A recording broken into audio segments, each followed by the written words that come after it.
This program is designed to provide general information with regards to the subject matters covered. This information is given with the understanding that neither the hosts, guests, sponsors, or station are engaged in rendering any specific and personal, medical, financial, legal, counseling, professional service, or any advice. You should seek the services of competent professionals before applying or trying any suggested ideas.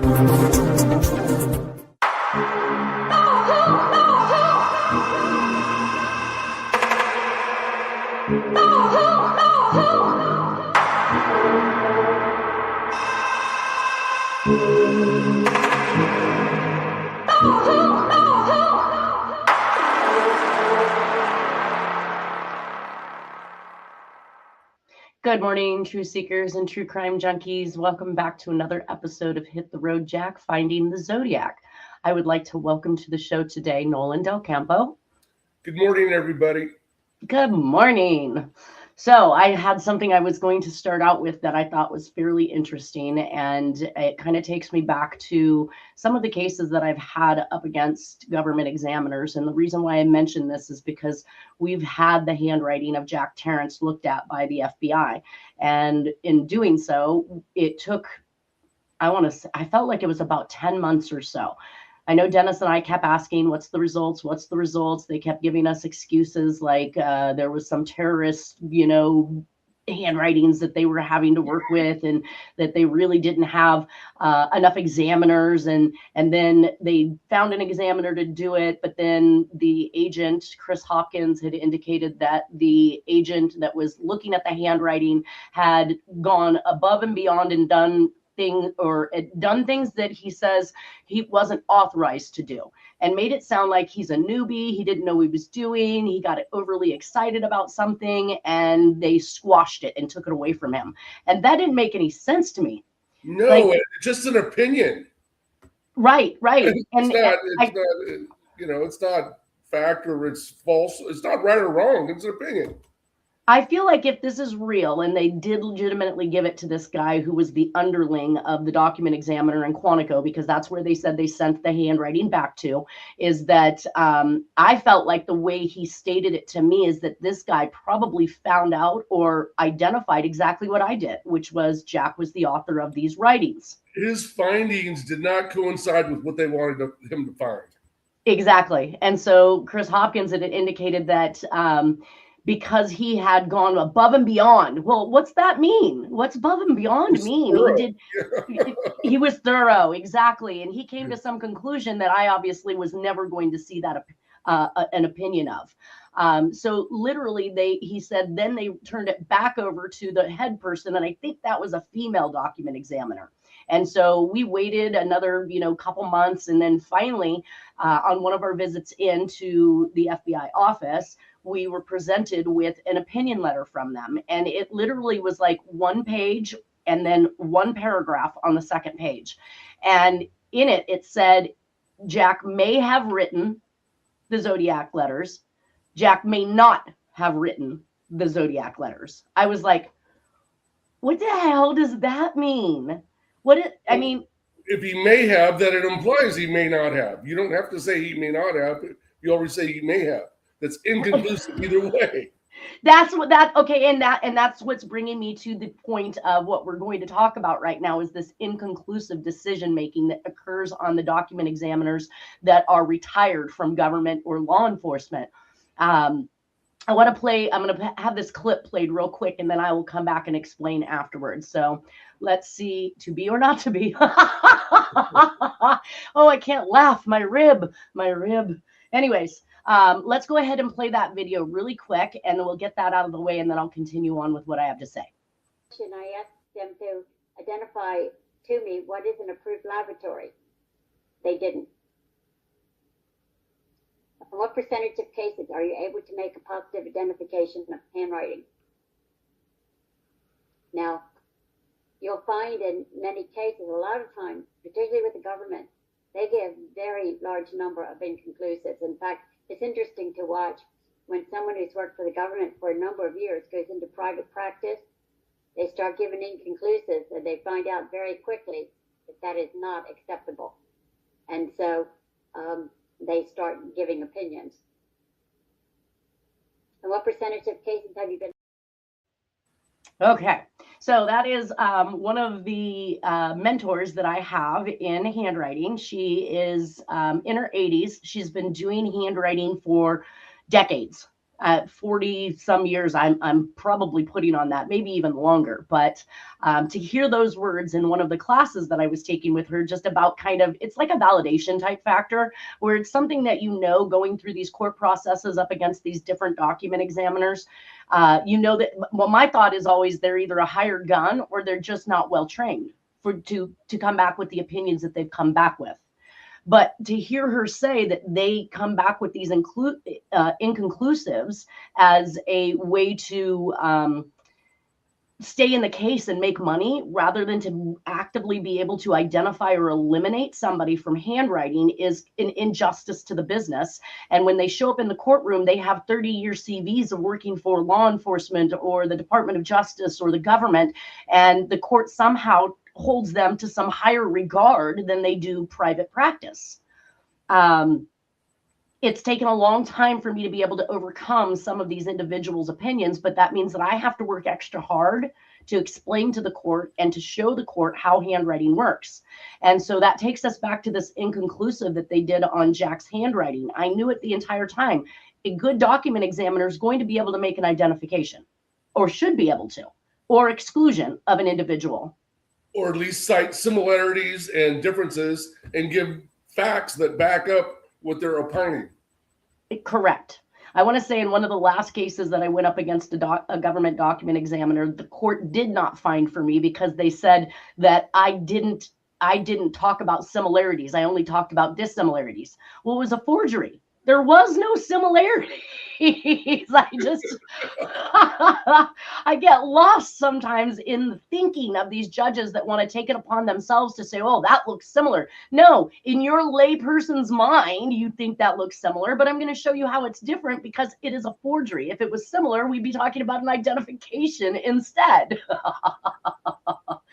At any rate, taking us back to Jack's handwriting and the inconclusive, I just want people to understand that regardless of what the FBI came back with, and I don't even believe that opinion letter was written by a document examiner. Again, it did not satisfy the criteria for writing or extending an opinion in a case, especially as short as it was. I mean, a minimum of three.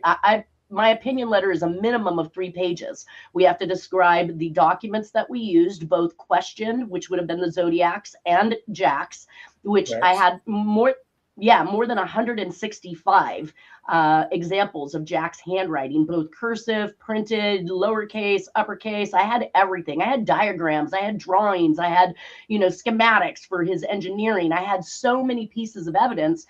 They didn't even identify but 2 pieces of his handwriting in that particular letter. I would have listed all of them. Just a summary by one of the agents working on it. It probably wasn't even from the handwriting analyst. That's what I felt. And, of course, we can only, theorize that it was kind of just to placate Dennis and I rather than a legitimate examination that had been done. And we're going to be talking about handwriting today, hopefully, if we get to it, on the Lawrence K. Klein, who they call on the internet Lawrence Kane. And again, I still can't figure out where they adopted this name Kane, other than they found the word Kane, they believed, in the 340 cipher and want to now form fit that to Lawrence K. And it's Kaye.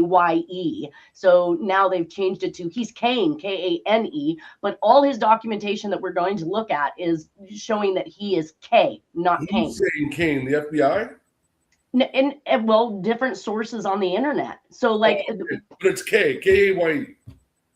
Right. And I'll show you how that all comes about. But so I wanted to just kind of cover that and let everybody know that it is a running theme in the private industry, in the private sector, that government document examiners government trained, they're in forensics, trained in all kinds of forensics. The likelihood that they have taken any cases for elderly people, because they are probably the least likely person to commit a crime, right?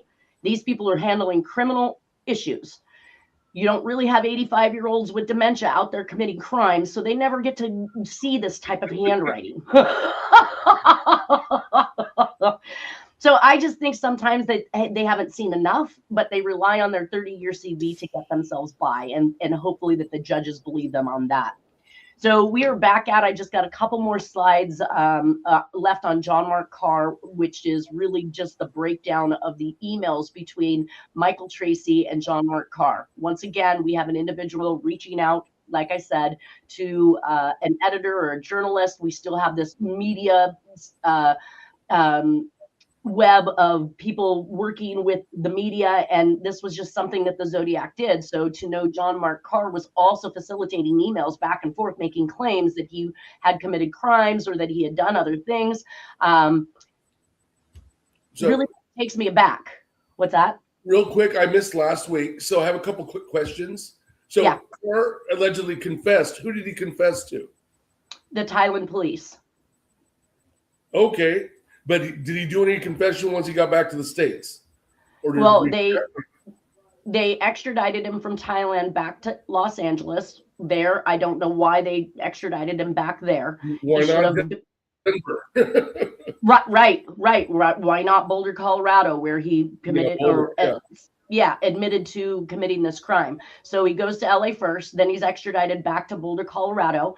They find that he doesn't match DNA, he doesn't match handwriting, he doesn't match anything associated with the case, but he had enough inside knowledge that wasn't known to the public that caused them to fly all the way over to, Europe, grab him and bring him freaking back.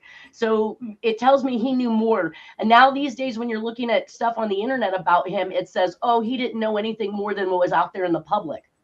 We give people free rides back from Europe who aren't giving us any inside information that only the killer would know. No, that's just not the way things work. And I think is in our theory also that if there were outside people, which we think it is, then there's more than one person involved. Right. And so he was excluded as the possible killer. So all of this was all made up, obviously.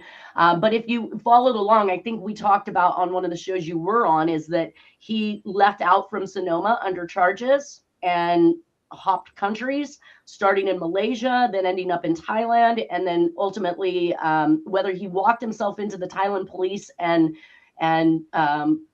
claimed that he had killed JonBenet Ramsey with enough information that made our law enforcement take him seriously and go out there and get him, or he was legitimately tracked down by Michael Tracy through these emails and found at the school that he was currently working at, and they arrested him there. I still can't tell the truth because, again, everything on the internet, I sometimes I like to say, oh, the media said this, but I have to remember, I don't believe the media. Yeah. And he's a fugitive. How can he travel all these places? I mean, he was still awaiting trial for child porn, right? Exactly. So once he gets excluded as the possible suspect in JonBenet Ramsey, he's then extradited back to California, to Sonoma County, to face the charges for the pedophilia that he ran away from. And it turned out that the judge admonished the DA for having lost the computer that had the child porn on it. The images were on? Oh, God. We're only talking like 4 years, 5 years this man's been gone, and you've already lost the evidence in which you were going to prosecute him over. So he is ultimately acquitted on those charges and set free. Wow. That to me sounds like what he did by leaving the country, pretending and playing Zodiac, pretending and playing he's JonBenet Ramsey's killer. That was all a setup, and he was he was going to be given the right to get off of all of these charges once he got back after Jack had died. That's kind of the way I felt, because it was within days of Jack dying that he turns himself in and flies back. Yeah, he was a pawn in a bigger game. I think so. And we're going to look at some of these letters too. So the last thing that I had on here are some Jack Terrence similarities from the emails. It has the concern for what family and children will think of him on page 86 of the email. That is a direct statement that Jack told Dennis Kaufman to hold off on writing the book. He didn't care what everybody else thought. He just cared about what the people he knew thought about him. So he wanted to wait until he passed away before Dennis would write his book. On page 331, it says, made a statement, knows someone who was crazy about Asian women. We know that Jack had an affinity for Asian women, and he was very upset with the military removing and taking him back out of Japan after he had met somebody that he had fallen in love with, a Japanese woman.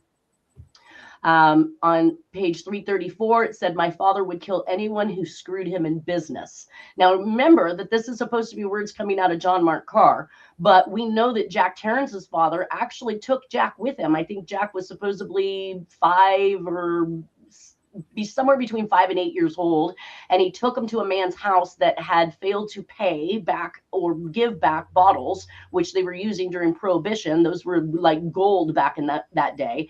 Owed him money and then didn't return the bottles for the liquor. And Jack's dad shot the man in his face right in front of Jack. So Jack had watched his father kill somebody.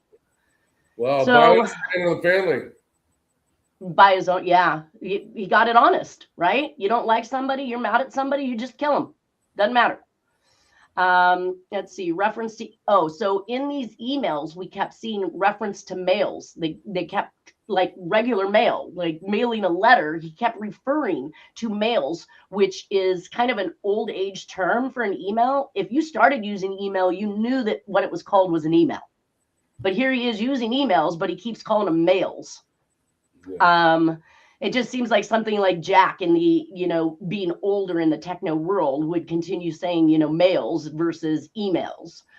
The timing of the communications and their similarities, there was 4 years of communications previous to May 2006. I believe that would put us back to 2002. We have a letter to Tom Voigt in 2002, and then in 2003 again. And these seem to also follow the path and pattern of John Mark Karr, because when he initially left, he ended up in Malaysia based on his own statements in these emails. We have the first letter to Tom Voigt out of Malaysia, and then he moves on to Thailand, and we have the next letter to Tom Voigt out of Thailand. So I'm not sure if we're going to call that coincidental. And there was a white substance in it too, so it was almost meant to imitate the anthrax mailings. Interesting. Yeah. So he references constantly assure, which is cut and pasted into Tim's letter. So the finale letter to Tim Miller has the word assure in it. So we keep seeing this word that is used.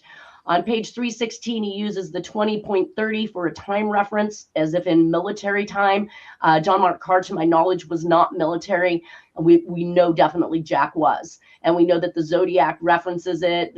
There was references in the snow that were occurring in the emails as well. That, to me, took me back to the Oakland County child killer. So the research items that I had up here was the word knickers. Is that a European reference? Do you know? I think it comes from Great Britain, but East Coast, like the Knickerbockers, that's the Knicks' original name. Gotcha. Yeah, I had that down there because I didn't know where that derived from. Like stockings or socks or something like that. Really? I thought knickers were like I don't know. Yeah, so that was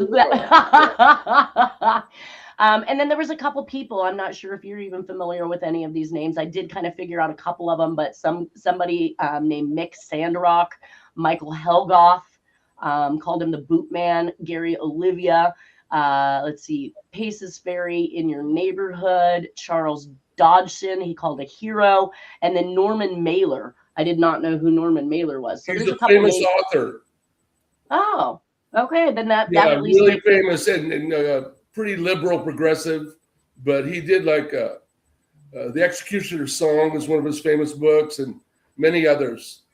Okay, so The Executioner, I think, was one of the themed things that played out in one of the Zodiac communications, right?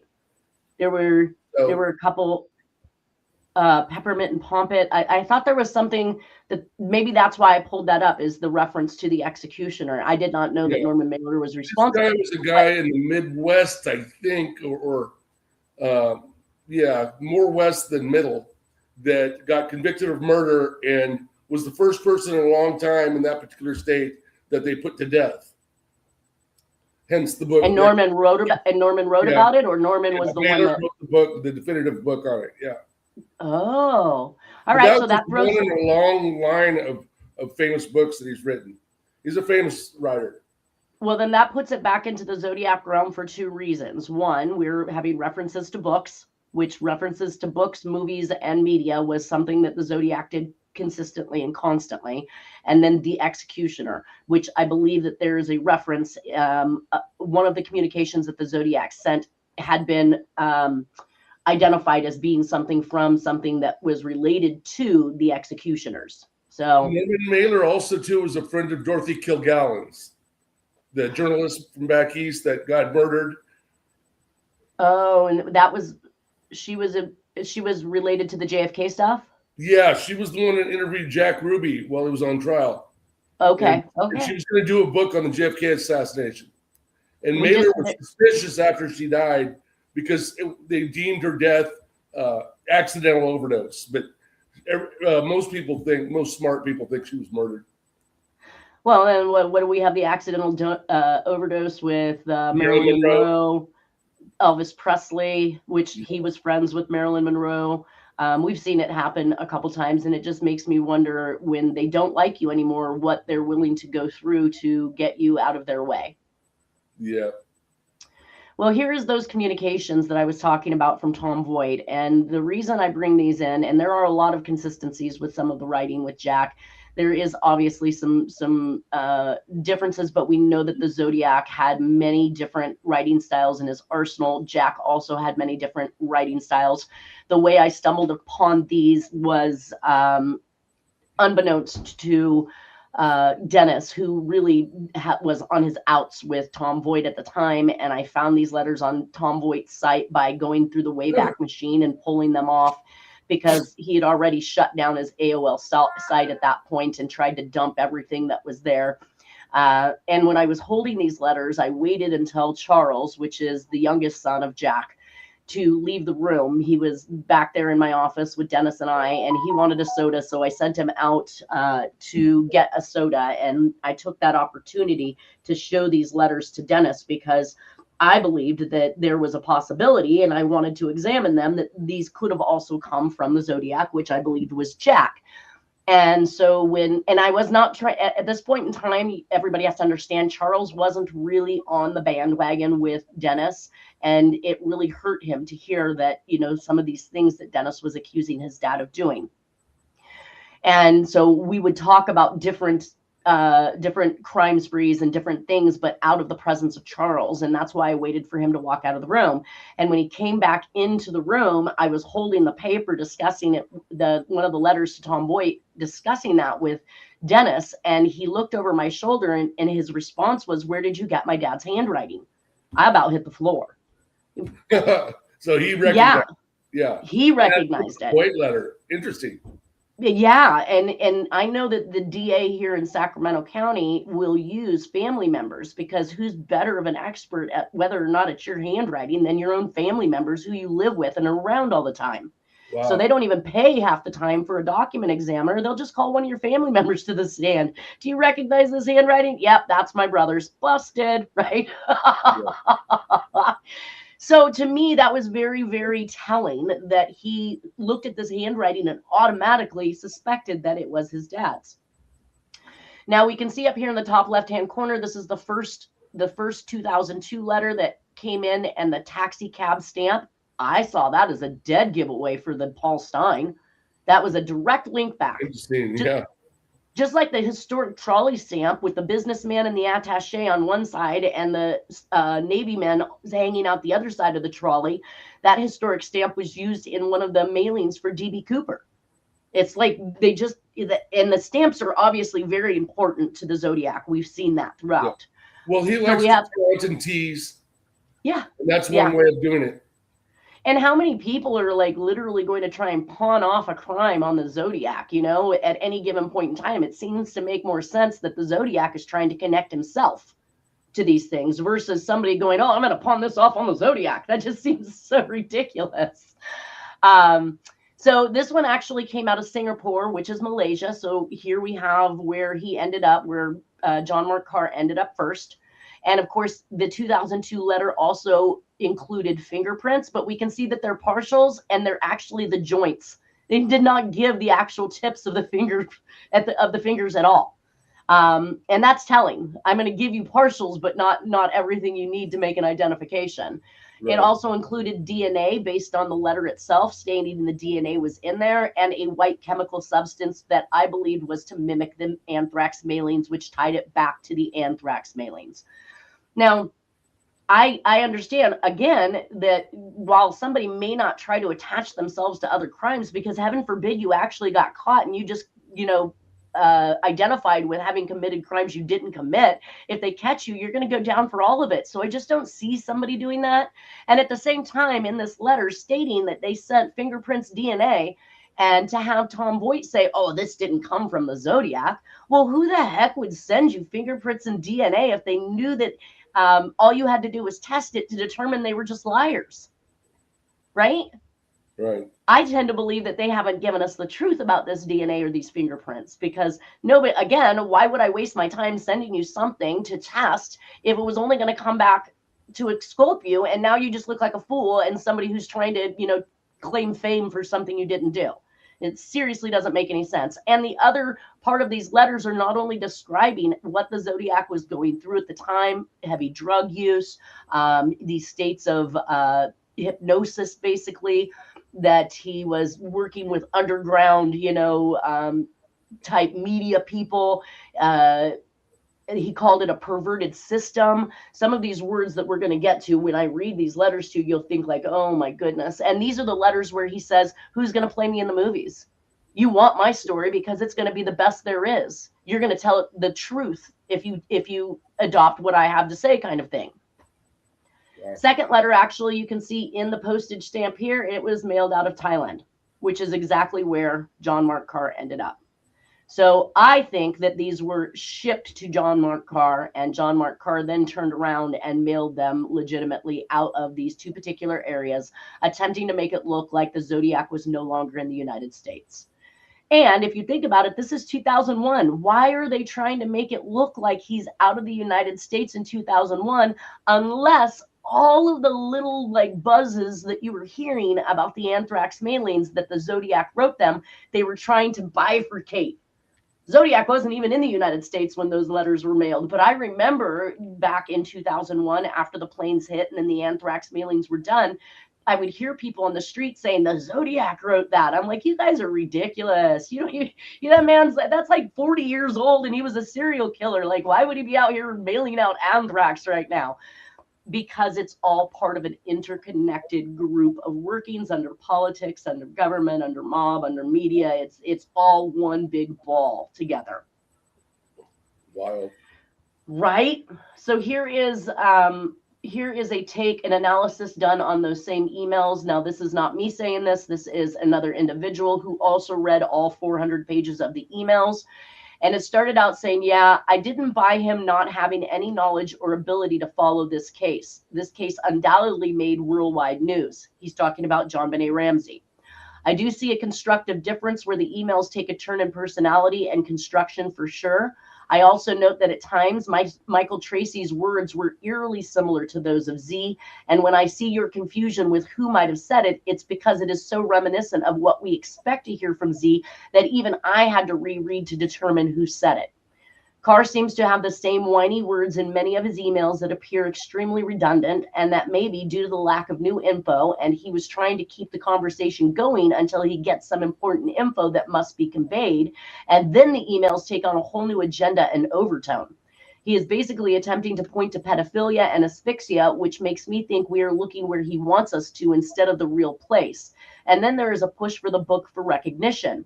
And that push for the book is no different than the push that we saw in the Zodiac or in the letters to Tom Voigt, that push for movies. So in these emails, he's pushing for a book to be written about him. He's basically attempting to, two completely separate agendas. I lean on the book being the ultimate motive, and where else do you see an uncaught killer attempting to make contact with anyone to get a book or movie deal made other than the Zodiac killer? You don't see that anywhere else. Karr was definitely a patsy, and I wonder if this was initiated with Dennis Kaufman's revelations to a majority of law enforcement in 2000 and 2001. It is all very timely, and I note location, location, location. Sonoma County, of all places, is where they find this pedophile. Sonoma County supposedly can't get San Francisco Police Department to do a match on Jack Terrence's palm print that Dennis Kaufman gave him. And there are unsolved murders in this jurisdiction from Z as well, in my honest opinion. I believe that John Mark Karr created all the chapter names, but there are many missing parts to these emails. The response that he is familiar with criminal profilers is a direct statement found in Zodiac, Scorpion letters to John Walsh, John Benet Ramsey, Black Dahlia, and I'm sure more that I haven't thought of just yet. Many words like heavens and paradise and more that you have pointed out stand out tremendously. There is an even bigger chance that there's people making Karr sound like Z so that they can keep the mystery going and have tracked Jack Terrence and his happenings throughout his final years. This kind of ties in with all parties knowing that law enforcement is involved. The loss of Karr's computers is no coincidence. I mean, why run from charges only to turn yourself in for something far larger like murder? This makes no apparent sense unless he knew he wasn't returning to the U.S. to face any real charges. Yeah, I don't see Karr being a technical person by any means, and the need to disclose such is simply overstating where there is no need, or he was being fed the know-how, just like the information in the Ramsey case. I did not read anything on Karr that included a deep knowledge of anything in the technical field with education or otherwise.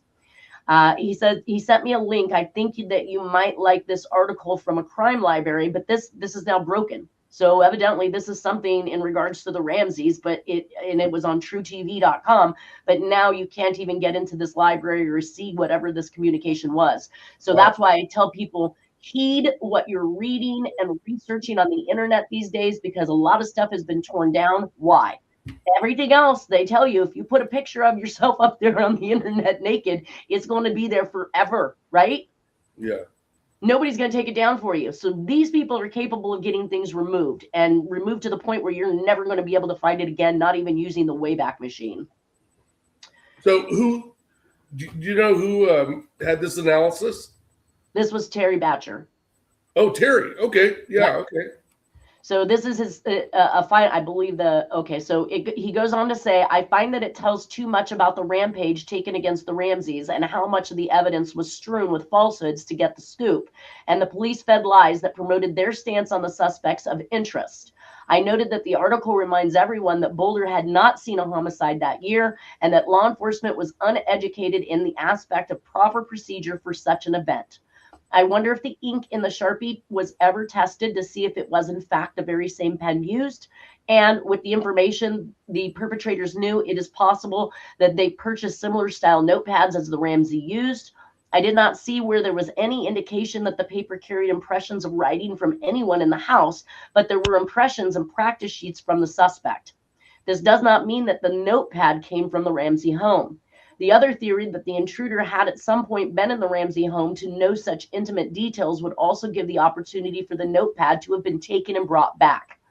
Obviously, they took the cord and the duct tape they brought from the home, and that is probably because it could not be linked to the Ramseys. Duct tape is one of those messy tapes that pick up everything it lies on, and this would have had some trace evidence that could help to ID a perpetrator if it had been left behind, as well as the rope. Speaking of which, was DNA tested on the rope, and did they come up with anything? After all, with touch DNA these days, something should have been found unless the killer wore gloves, which would make the specialty knot even more complicated to perfectly complete. Again, I look at that knot, I just don't see it being special. I don't know, it looks like a jumbled mess. He says, I read two different aspects of where the ransom note was found. One was on the staircase and the other was on the floor by the back door. So I'm not sure where it was actually found. I also read it was a baseball bat found in the yard where the children didn't usually play. So which is it again? Baseball bat or golf club? These kinds of things make it impossible for any member of the public to help solve a crime. I don't believe Jack Terrence had any intentions of squealing on his associates at all. I believe that he was every bit concerned for never getting the true recognition for what he got away with.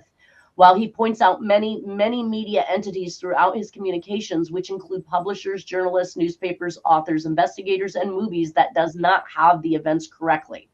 So, new theory: if you point suspicion towards something it isn't and portray a hatred for a particular group of people, i.e., media, law enforcement, where maybe there is none, in the end, Jack Terrence was well aware that no one was taking Dennis Kaufman serious, and he knew darn well who was covering him up and called out every single one of them in one way or another. This is what I skipped across, right? It basically like just sums up what I believe. I mean, and he got that take from those emails. Mm-hmm. This is what I skipped across while letting my research get away with me. I was reading that in 1997, Alex Hunter was the DA in Boulder, Colorado. This made me think of the gonzo faxes I received from someone on the internet. The letter is dated 10/28/97. They believe that Hunter Thompson had very similar writing to that of the Red Phantom Dear Marco letter. The letter reads with some consistency to that of Zodiac, and the little red heart on the arm screamed Jack Terrence, but I'm sure many men have a red heart tattoo. I think this is actually my writings now. So I've now reverted back. That was the ending of Terry's. This is just notes that I was making on the end. I initially looked at these documents and seen some comparable characteristics, but then I needed to recalibrate and realize that this is Hunter Thompson's natural handwriting, and the writing in the Dear Marco letter was disguised. Or was it? So I did some out-of-the-box research and found that Hunter Thompson was supposed to be dear friends with Ralph Steadman. So why does Hunter Thompson say these nasty, mean things to this man, right? Have you seen the gonzo faxes? I have not, but Ralph Steadman was an artist from Great Britain, and they did the story on the Kentucky Derby together, and Steadman did the art. Well, that backs up my research, which said they were friends. But if you read these gonzo Thompson spent lots of time in the Bay Area because his main publisher, magazine-wise, was Rolling Stone magazine, which is based in San Francisco. Okay. Well, then that backs up the research that I found that suggested that they were friends. Why would he write such a hateful letter? And I don't know that we've gotten to the gonzo faxes yet. Probably no, because we're in 1996 right now, and these letters were 1997. So we will be seeing the Hunter fax or the Hunter Thompson faxes for sure. And Thompson did move to Colorado. I'm pretty sure it was Aspen. He actually ran for sheriff, I think. Really? Yeah. And who was Hunter Thompson? He was another famous writer, but he was mainly did nonfiction, and he did a lot of political writing. Fear and Loathing on the campaign trail, Fear and Loathing in Las Vegas. I have that in here. Yeah, so that makes it very odd that somebody who's an author then wants to run for law enforcement. I mean, I just feel like it's just such a tight-knit community between all of these. It's unbelievable. So I did write, why does Hunter Thompson say these nasty, mean things to the man who eventually completed Hunter Thompson's funeral arrangements? I did read another communication by Hunter Thompson, and he does seem to be a nasty individual to begin with. And if this is how he acts in business, then maybe this is how he acts towards everyone in his life, and was merely upset with Ralph at that moment when he wrote those gonzo faxes. What I made note of was the reference to pansexual, which I take to mean that all sex of any nature or any gender, maybe including children as well, wasn't off limits. And why would you say that about your friend? Ralph Steadman was a very weird individual by the looks of his art, but he made it big with this crap. That's what I had to say. So that tells me where there is a sick and twisted market for such things. Diving in a little further, I read that Hunter Thompson also worked for the San Francisco Examiner, and Ralph Steadman drew pictures for Alice in Wonderland, all of the movies and themes that we were seeing in the Zodiac stuff. Ralph Steadman also contributed to Johnny Depp's songs and worked on Fear and Loathing in Las Vegas and Treasure Island. That research was all back from 2010 or so. So all of these things struck me as something Jack Terrence would have known and cherished, being such a huge book and movie buff that he was. The other thing, real quick, about Thompson was he was really arrogant, and he pissed off a lot of people, and then he ended up supposedly killing himself with a gun. Really? Supposedly. But he did have a thing for guns. And is that how he died, by gun? Yes. Not a shotgun, right? No, I think it was a pistol to the head. I'm not positive, though. Huh. But they called it suicide. Of course. Why and how, when people are so famous, do they do these things to themselves? I don't understand when you appear to have Relatively everything. young. I think he was in his early 60s, about my age. It's just so weird. I get it if you're like low poverty and don't have anything to look forward to, that you might consider taking your own life and you feeling like life is over, but I just don't understand it when they're in positions like they are here. Yeah. He So I'm always trying had to like beautiful women for girlfriends and wives, and he right. was pretty famous. So I keep looking for where is the connection. I read at one point about the underground journalism occurring in the 60s, and we know, of course, that journalism has been corrupt since its inception by very powerful and rich owners such as Hearst, Murdoch, Maxwell, and many others.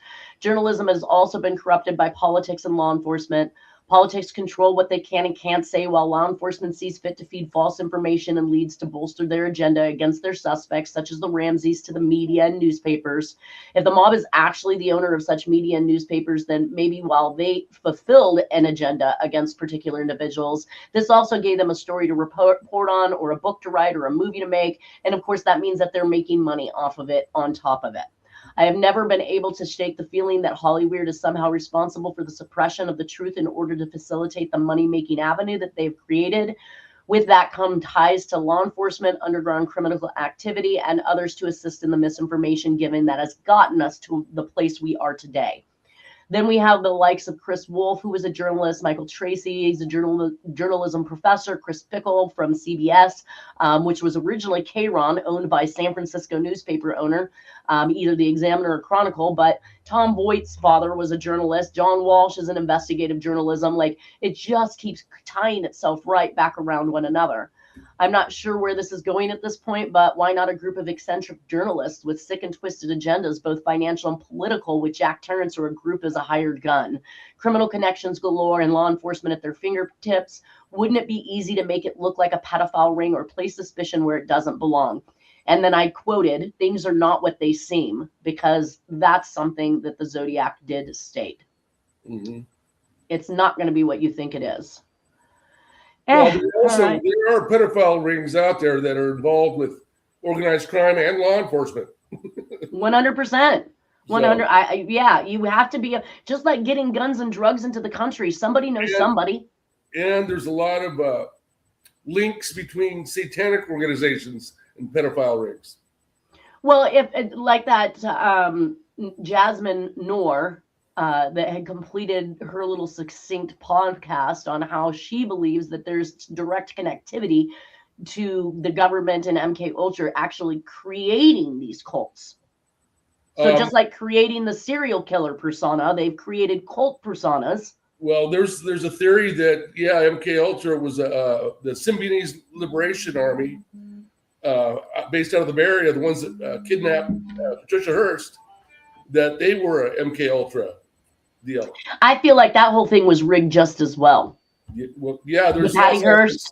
Some of the same mind control experts were involved with Sin Q at Vacaville Prison and other places. And nothing started out in L.A. area. Nothing stops her from being one of. Socialites were also a category of MK Ultra, and you would have placed Patty Hearst in a socialite standard, right? Because of how famous her father was, how rich and famous he was. She was what they called an heiress. Right. So she would have been a socialite. She would have been one of those people that would have been placed into that position either by choice. I want to say by choice. Yeah. Where they might have inducted people. Was pretty progressive. She wasn't as conservative as her grandfather or father. So if she's progressive and not conservative, the likelihood of her being brainwashed is probably a little less possible. She was a little more susceptible to the brainwashing. You think she was? I think so. Huh. But they did torture her and brainwash her. They kept her in a closet. They did all kinds of wild things to her. But do we know that for sure, or is that just the story we've been told? Well, I wasn't there, so I can't say for sure. But that's what I'm saying. None of us can. Authority in the books I've read. But if that's the narrative that they're feeding, that's the history and the precedents they're setting. I don't know. A lot of this isn't been disclosed through mainstream media stories. These are well-researched investigative journalism books. Oh, well, we were back to journalism. Once again, like I said, I love to do research and quote something off of the news. But then I tell you what, I'll be damned if I find out later that it's false. Right? And the theory of the one book is that the MK Ultra used the Symbionese Liberation Army to help kill the progressive movement because it made them resort to violence and murder of random people and to support their quote unquote progressive agenda, like feeding poor and helping underprivileged youth and things like that. They did do those things, but they also murdered innocent people. Well, so you're saying something that just rings a bell in my head, that both Patty Hearst was progressive and so was the Symbionese army, right? Well, in theory, but no, they were a tool, right? They were a setup, and that's what makes me question whether or not Patty Hearst was to stop the progressive movement in California mainly, but also throughout the country. And that's what makes me feel like that not only that was a big moneymaker for Hearst. Can you imagine the millions of newspaper it sold him just covering the story of his daughter being kidnapped? And yes, I'm doing air quotes.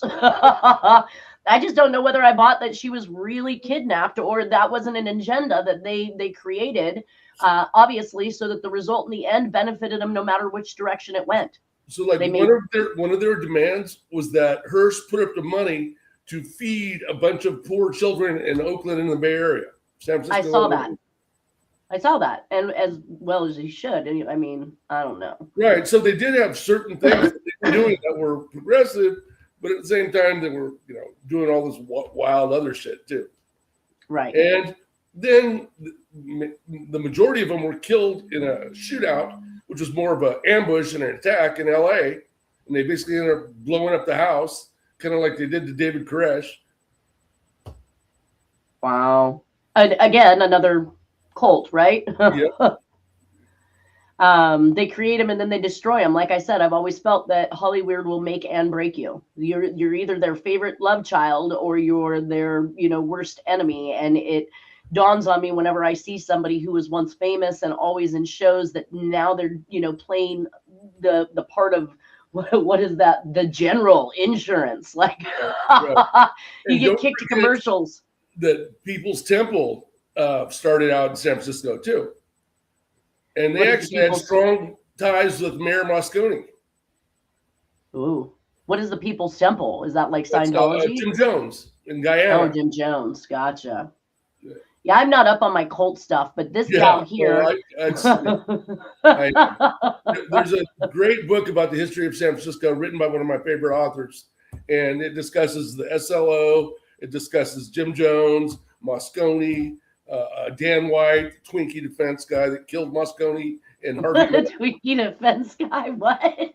Yeah. He was on the board of supervisors with Harvey Milk, the really progressive, famous gay supervisor, and Moscone was the mayor at the time. And Dan White murdered Harvey Milk and Moscone, shot them both same day, and then got arrested or turned himself in or forgot or let himself get arrested. And then his lawyers used what was known as the Twinkie defense, that he had temporary insanity based on eating too many sweets. Oh, dear Lord. Yes. I have never heard of that. That is hilarious. Yeah, I got a book. I have the book I can loan it to you. It's called Season of the Witch by David Talbot. Did he get off? Or he got it, yeah. And then eventually later he killed himself. Of course he did. Now we can start to see a thing. Like, so that in itself was probably set up and designed to get their agenda done, which was killing those two individuals, having a patsy who eventually gets off from it and then suicided because he probably knew too much. And again, you can keep a secret. Three people can keep a secret if two are dead, right? Right. Scary. And that right around that time is when the AIDS epidemic hit.